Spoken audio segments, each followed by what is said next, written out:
Hello learner, welcome to Manifested e-learning forum. My name is Emlyn Gwiri. I'll be taking you through equity investment analysis. What we'll be looking at today, we will be looking at market-based valuation. Investments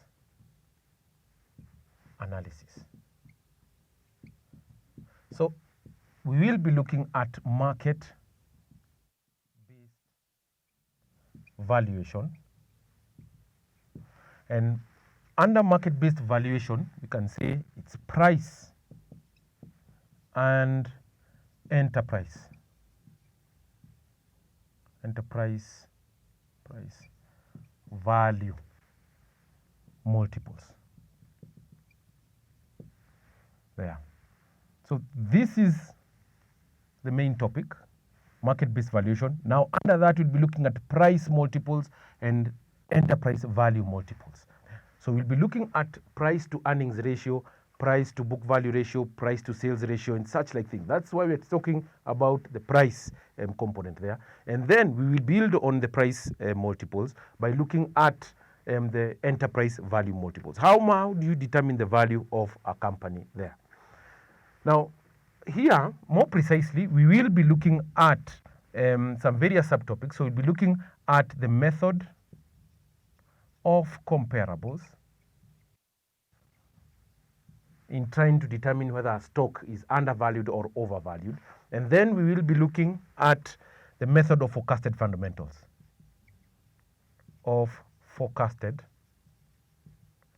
Fundamentals.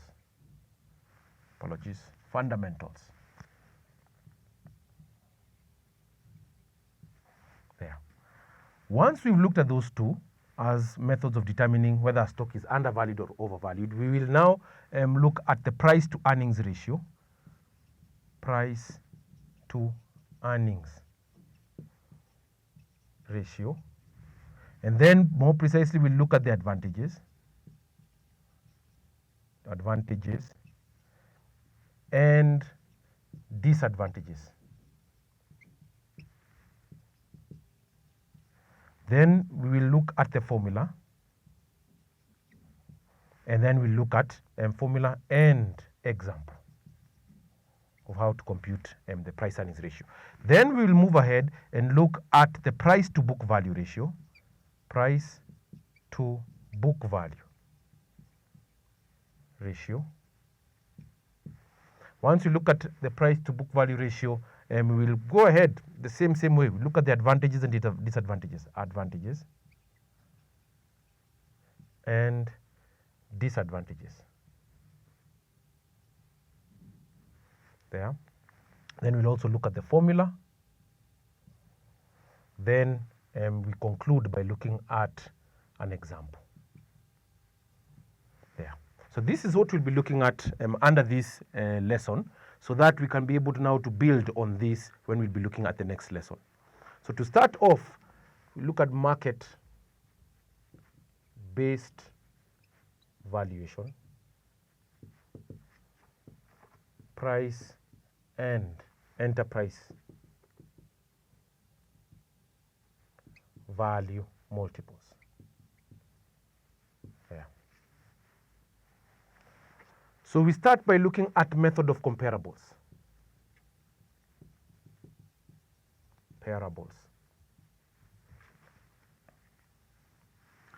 Now, the method of comparables tries to determine whether a stock is undervalued or overvalued based on the intrinsic value computation.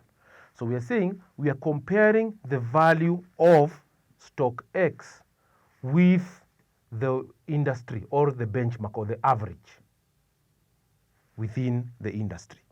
If we are using KCB as an example, we try and determine what is the value of KCB based on what the expectations of KCB should be. So the expectations should be based on either the dividend discount model or the free cash flow model there. We've already done dividend discount model, and we know that KCB is a dividend paying stock. So now we can be able to determine the intrinsic value of KCB, and we compare with the market price. What is the Nairobi Securities Exchange yielding as far as KCB share is saying. Say, for example, Nairobi Securities Exchange is saying, based on forces of demand and supply, it's saying that KCB should be 42 shillings. But now, based on what you've actually calculated, you as the analyst or the investor, we're saying that you use either the dividend discount model and you find that it is 45 there. The rule of the thumb is that you try to compare if the current market price is greater than the intrinsic value is the one that you believe the value of KCB should be, then we are saying it is overvalued there. So the intrinsic value is 45. We are saying that now in this case, 42, the current market price based on forces and demand and supply is 42. And in this case, it is less than 45. So we are saying that in this case, it is undervalued there. So that is what we're saying the method of comparables does.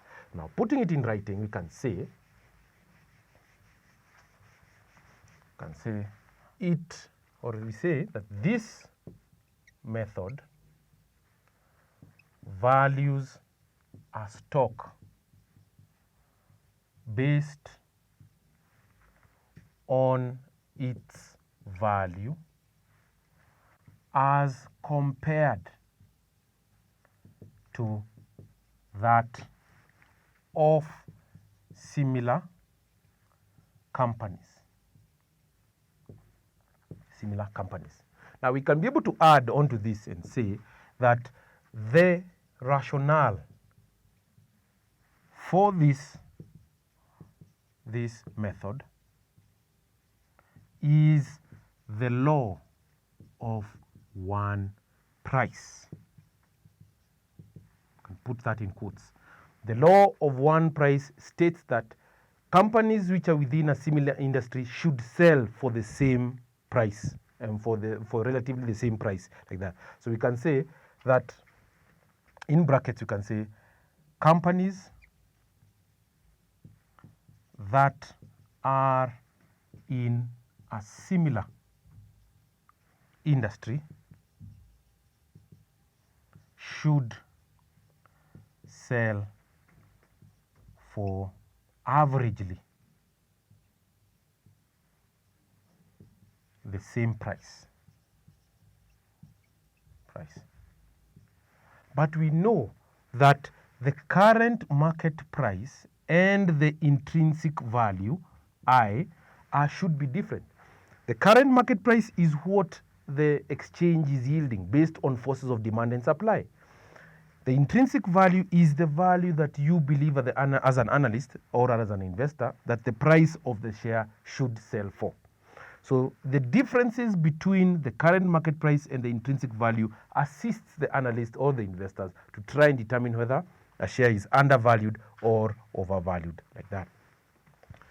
So that is what we are saying is the method of comparables. It compares. You're saying that this method values the stock based on the value of its value as compared to that of similar companies within the same industry there. Now let's move on. Look at the method of comparables. Let's look at the method of forecasted fundamentals.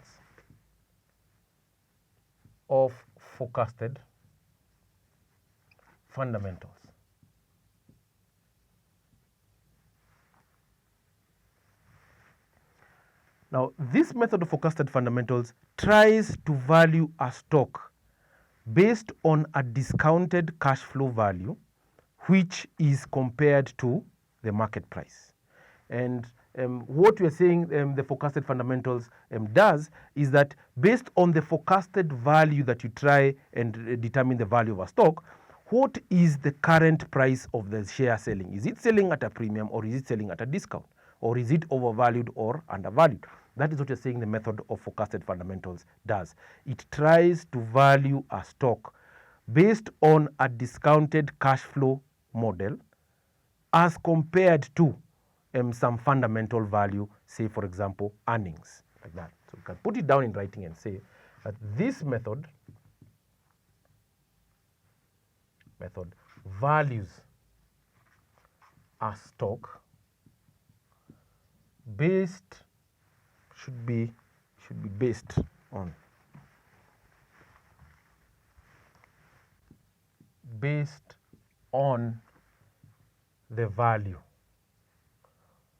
of a discounted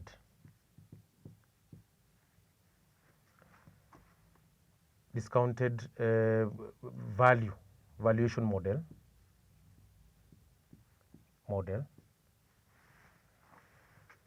to some fundamental variable such as earnings. That. And to highlight the difference between the method of comparables and the method of forecasted fundamentals, let's look at an example. So this example demonstrates the method of comparables. M Technologies shares are selling for 50 shillings. The earnings for the last 12 months were 2 shillings per share.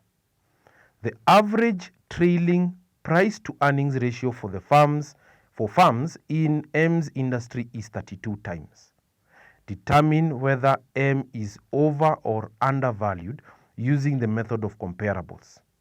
So what we will do is that, or what we need to do, say that the method of comparables tries to determine the value of a stock based on its value compared to similar companies or within the industry there. So let's look at that example now.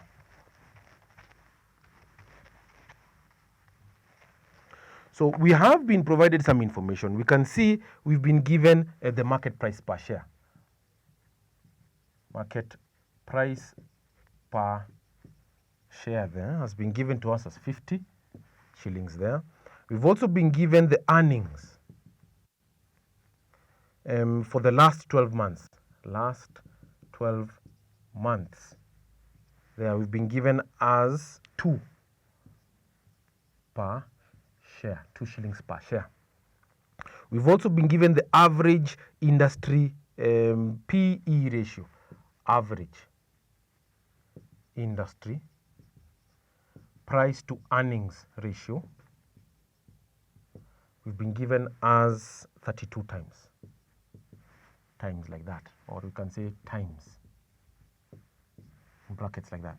So we are trying to determine the value of the share, whether it's undervalued or overvalued. So we look at solution. So we say solution, the price to earnings ratio is given as market price per share divided by earnings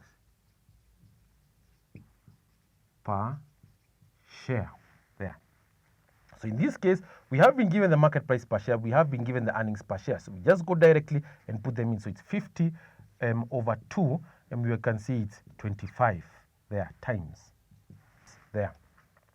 So what we're going to do now, to try and bring out this concept very clearly, we can say, for example, this is the NSE, the Nairobi Securities Exchange, and you're looking at M industry. So this is the industry. So you have M there, you have OP there, and you have the price to earnings ratio, the corresponding price to earnings ratio. In this case, you have M, the price to earnings ratio is 25 times there. O, let's say you have 15 times like that, and then P, you have maybe 12 times like that. We have been told that the average industry PE is 32 times. So for the industry is 32 times. So here you can put industry. You can see it's 32 times. This is what we are saying M's PE should be. So we can see that as far as the 32 times, as far as where the 25 is, it is below the 32 times there. So we can see it is undervalued. The industry is saying that MOP should have a PE ratio of 32 times. But now, since they're not 32, where are they? They are below, all of these are below the industry average. So we can come here and say that M seems to be relatively undervalued there. So we can say on this side here, M is undervalued. Decision. M is undervalued. relative to the benchmark, the industry average, and hence should be purchased. If a stock is undervalued, you should go ahead and buy the stock. If it is overvalued, you should go ahead and sell the stock, or you should try to avoid buying it there. Now, this is an example of the method of comparables. Let's look at the method of forecasted fundamentals as an example. Shares of C are selling for 30 shillings. The mean analyst earnings per share forecast for the next year is 4 shillings, and the long run growth rate is 5%. C has dividend payout ratio of 60%. The required return is 14%. Calculate the fundamental value of C using the Gordon growth model and determine whether C's shares are over or undervalued using the method of forecasted fundamentals. So now, based on the method of forecasted fundamentals, so you can write method of forecasted fundamentals. Example. There. Now, we are using a dividend discount model or a dividend valuation model. What I had described before I had rubbed over here, I had said that the method of forecasted fundamentals tries to determine the value of a stock, whether based on some discounted valuation approach to that fundamental value, such as the earnings. You're comparing those two there. So in this case, we will have to use the dividend discount model to try and determine the value of a share. So now that we've been given all of those inputs, let's see what we've been given. We have been given the market price. We've been given there as 30 shillings there. We've also been given the mean analyst earnings per share forecast. So EPS forecast as 4 shillings. We've also been given the long run growth rate as 5%, growth rate as 5%. Then we've been told that the C's dividend payout ratio is 60%. Dividend payout ratio is 60%. We've also got the required return as 14%.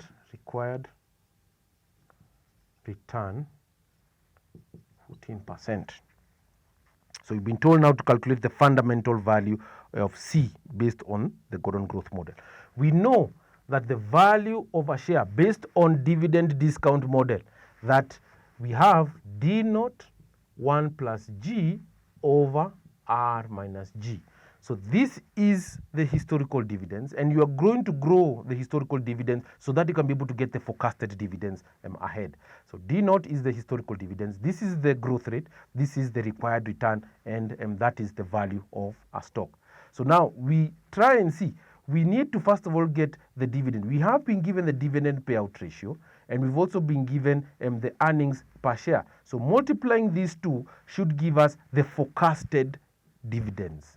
The forecasted dividends. Now, if you have the forecasted dividends, then we are saying V naught should be D1 over R minus G. This represents forecasted dividends, and that one you should be able to note that.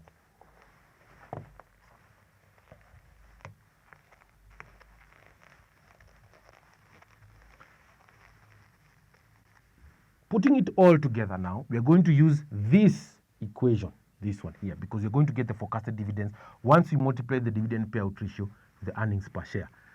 So the dividend payout ratio multiplied by the earnings per share should give us forecasted dividends. How does that work out? We know that dividend payout ratio is equals to dividend per share over earnings per share. Now you can see, since we are looking for this component of dividends, the forecasted dividends, if you just cross multiply, we have the dividend payout ratio multiplied by the EPS will give us the dividends per share. And these are forecasted dividends. That's how I arrived at that formula there. Now, the dividend payout ratio we've been given there, 60% multiplied by the EPS of 4. How much do we get there? Let's very quickly do it. So we have 0.6 multiplied by 4. We have 2.4 they are given to us. So we have 2.4. That is the forecasted dividends. Now, applying this to this formula over here, we have V0 is given as D1 over R minus G. So the D1, the forecasted dividends, is 2.4. And then we divide by the required return. We have been given the required return as 14% there. So we can tick that there. So 0.14 minus the growth rate. So the growth rate in dividends has been given to us as 5%. So 0.05. How much do we get as the value? 2.4 divided by 0.14 minus 0.05. We have 26.67. 26.67 per share. Now, in trying to determine whether it's undervalued or overvalued, you need to compare. Now, if we have 26.67 given to us there, now we can be able to get the PE ratio. So the PE ratio, price to earnings ratio, is given as now 26.67 divided by, what are the earnings per share? The earnings per share is 4. How much do we get there? 26.67 divided by 4, we have 6.67. 6.67 there. Now, based on this value, we also need to get the forecasted price to earnings ratio. You need to base it based on, rather, the historical, the trailing price to earnings ratio. So the trailing price to earnings ratio means that it is based on historical values. This one is based on forecasted dividends because we already forecasted the dividends by getting the 2.4 over here, this 2.4 which was applied right over there. So now we need to get the historical price to earnings ratio. So PE ratio, this is historical, we get the market price per share given to us. We have been given 30 divided by the earnings per share, which we're saying is 4. 30 divided by 4, we just do it quickly. Where 30 divided by 4, 7.5. 7.5, and this is times. Right down over here should also be times because it is a multiple. Remember, we're talking about market-based valuation, price and enterprise value multiples there. So we need to put a times there. Now we can see that based on this value, it is, does it seem to be overvalued or undervalued? This seems to be overvalued. Why? Because as compared to the forecasted value or the forecasted price to earnings ratio there, we're saying the PE ratio is overvalued. So we're saying that decision C's stock is overvalued using the method of forecasted fundamentals.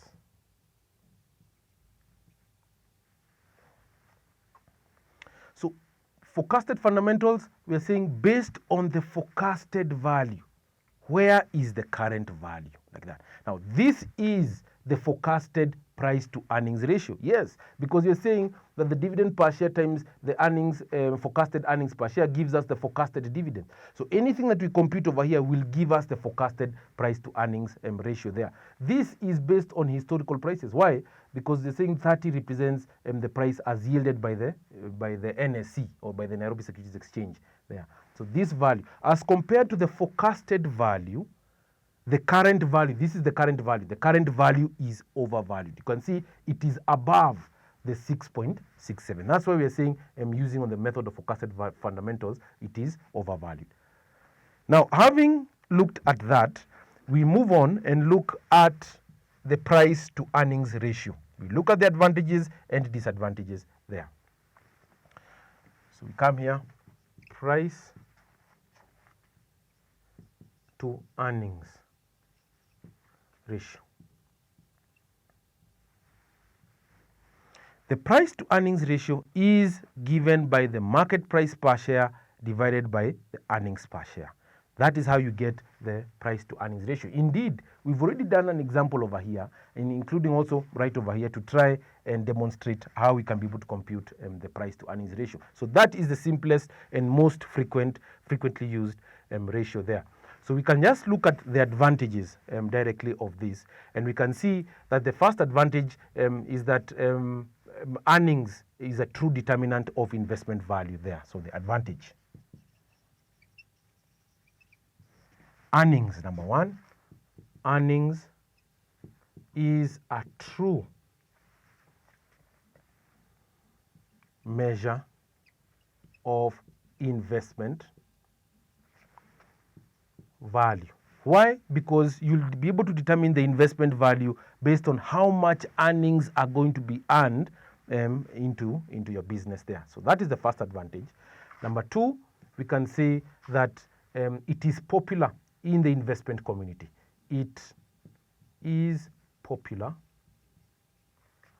and widely used in the investment community.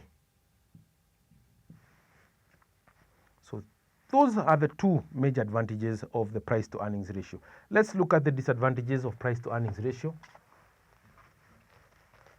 Disadvantages.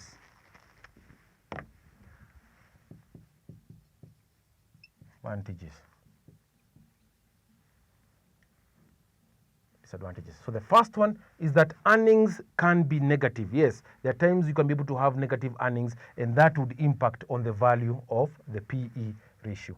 So we can say that earnings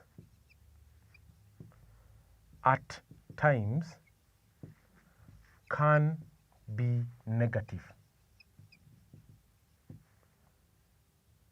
adversely affecting the value of price to earnings ratio there. The second disadvantage is that management can distort the representation of earnings, and that can also have a negative impact on the value of the PE ratio. So we can say that management can distort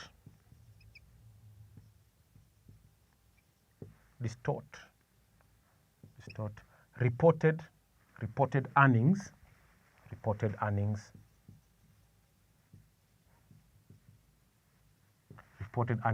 adversely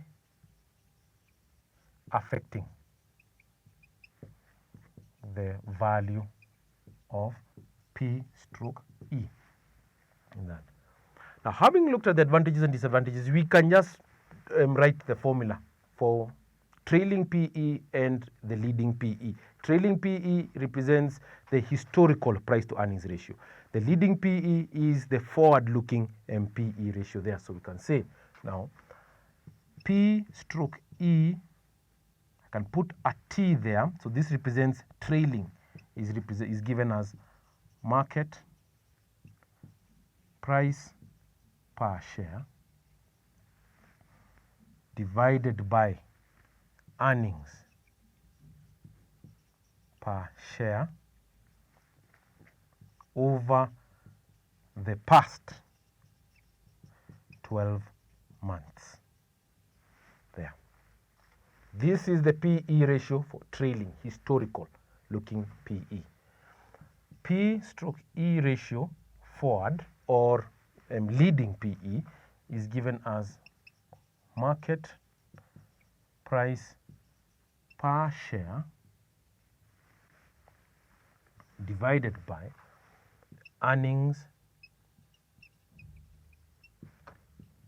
per share over the next 12 months, like that. Trailing PE, forward-looking PE there. Now let's look at an advantage at an example so that we can be able to explain what we've looked at over here under PE ratio. Now the example reads as follows. B Investments Company reported 32 million in earnings during the fiscal year 2007. An analyst forecasts an EPS over the next 12 months of 1 shilling. B Investments Company reported 32 million in earnings during the fiscal year 2007. An analyst forecasts an EPS over the next 12 months of 1.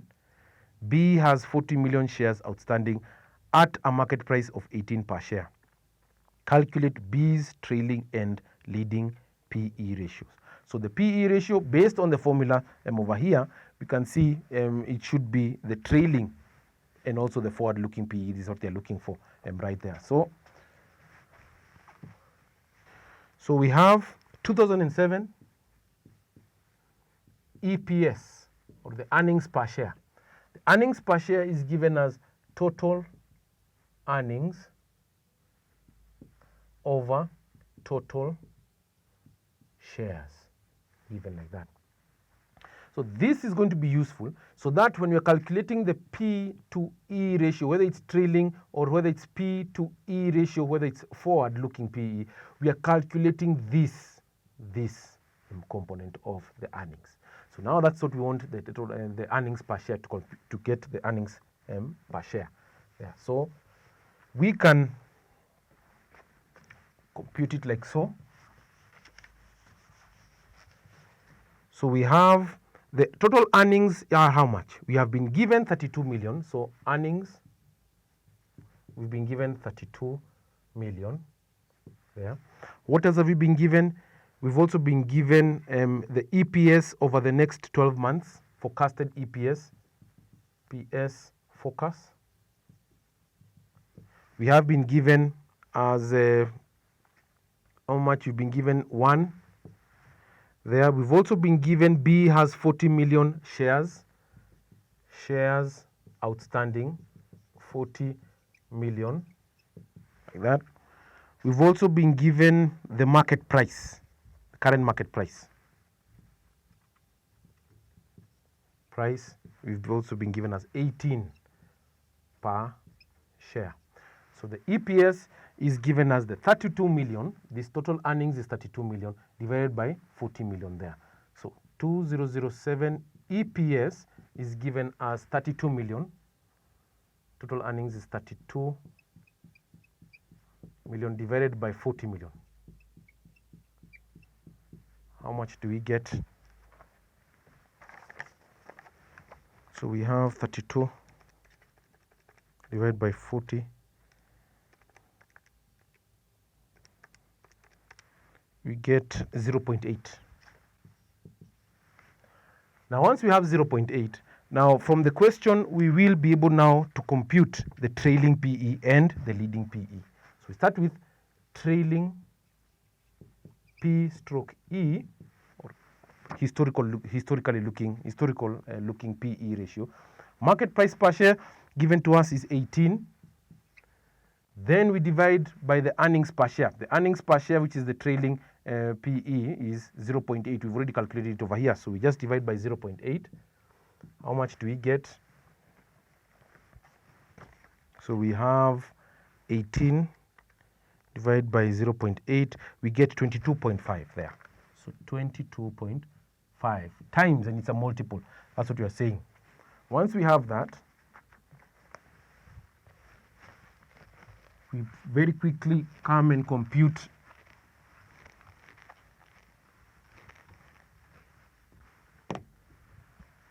leading P stroke E, which is the market price per share remains the same as 18.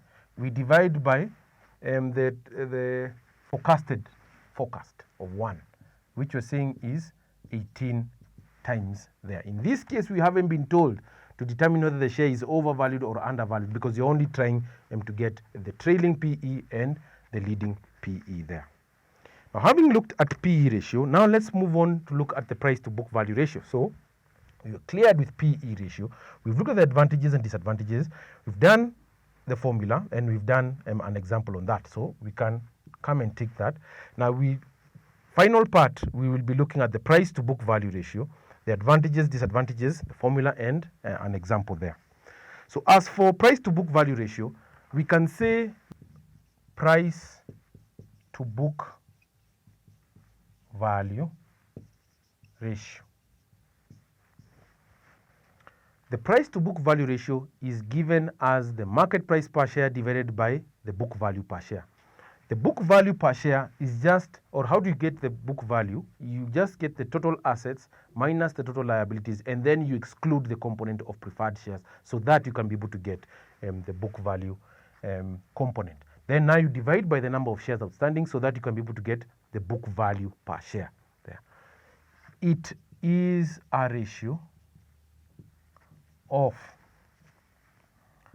market price per share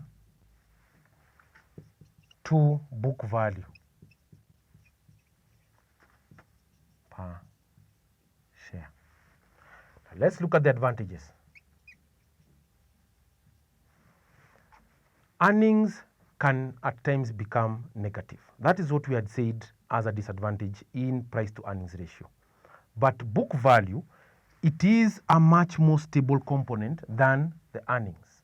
So we can say, advantage over here, number one, that book value is a much more stable component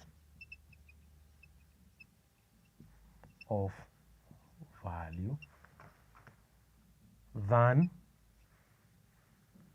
earnings. Like that. Now, once we've looked at this one, we can also say that the book value can be used, or the book value per share can be used to value companies that are going out of business.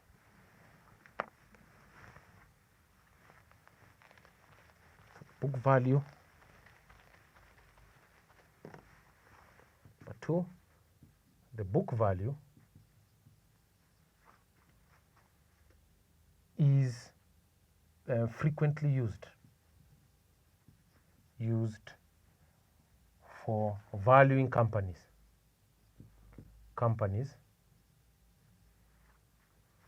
that are going out of business.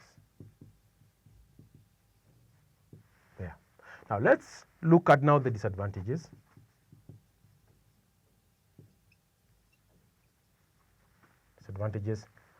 The first disadvantage is that book value does not reflect the component or the value of intangible assets, and that is a very bad thing, especially in trying to determine the value of a company. So we say that price to book value does not reflect the value of intangibles which is a key component in the determination of value. There. Now, having looked at the advantages and disadvantages, now we just look at the formula for price to book value ratio. So price to book value is given as market price per share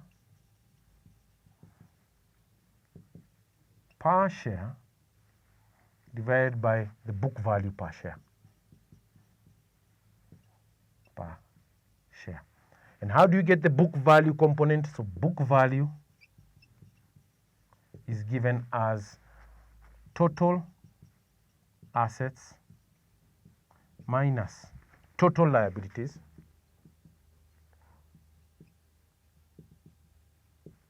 like that, and then you exclude preferred stock. There. So the book value, that is just the book value, not the book value per share. See, the book value is total assets minus total liabilities, then you exclude the component of preferred stock. To get the per share value, you just get the answer, the book value, you divide by the number of shares outstanding. So let's look at an example that will demonstrate how we can be able to apply the price to book value.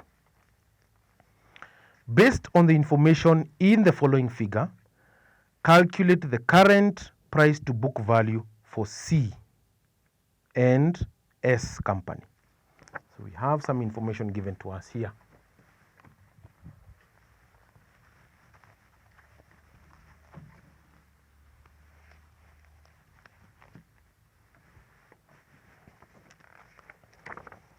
So company C and S, so more like that. So book value of equity,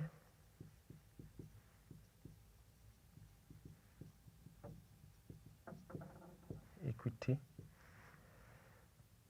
28,039 and 6320.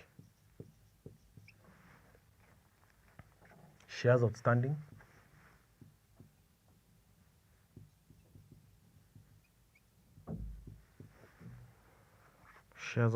you have 7001 and 5233. The price, you've been given 17.83, 12.15 there. So we say solution there. Price to book value, market price per share over book value per share. So we have the market price per share over here. The book value, we've not been given the per share value of book value. So the first thing is to get the book value per share. By getting this value, we divide by the 7001. As well, we also do the 6320 divided by 5233 to get the per share book value component. Then we get the market price per share divided by those answers we've actually got. So we start by saying book value per share. So we start by saying for C over here, and we do for S over here. So we can do C there and we can put S right there. So for C will be the book value of equity, which is 28,039, like that. Then we divide 28,039 divided by 7001. What do we get? For S, we are saying we get 6320. We divide by 5233. How much do we get there? So 28,039 divided by 7001. We're saying we get 4 there. 4 and 6320 divided by 5233. 6320 divided by 5233. We have 1.2, 1.21 there. So once we have that there, we can be able now to get the price to book value there, or price to book value for C and for S. P to BV for C is given as the market price per share, MPPS, market price per share over book value per share, like that. So now we can come to the side here. So we have the market price per share for C. We have the market price per share given to us is 17.83 divided by the book value per share of 4. For S, it will be the 12.15 divided by the book value per share, 1.21. How much do we get there? So we come and say 17.83 divided by 4. 4.45 times, it's a multiple. Then we have 12.15 divided by 1.21. We get 10.04. Yes, you can say it's 10 times like that. That is how we calculate the price to book value ratio. This concludes our first lecture on market-based valuation, price and enterprise value multiples. We hope that you can be able to join us in our next lesson where we'll continue to build on this topic. Thank you and God bless you. Thank you for watching this video. Don't forget to get yourself a copy of our professionally prepared study text and revision partners. Visit our shop along Tom Boyer Street, Pioneer House, 3rd floor, opposite Fire Station.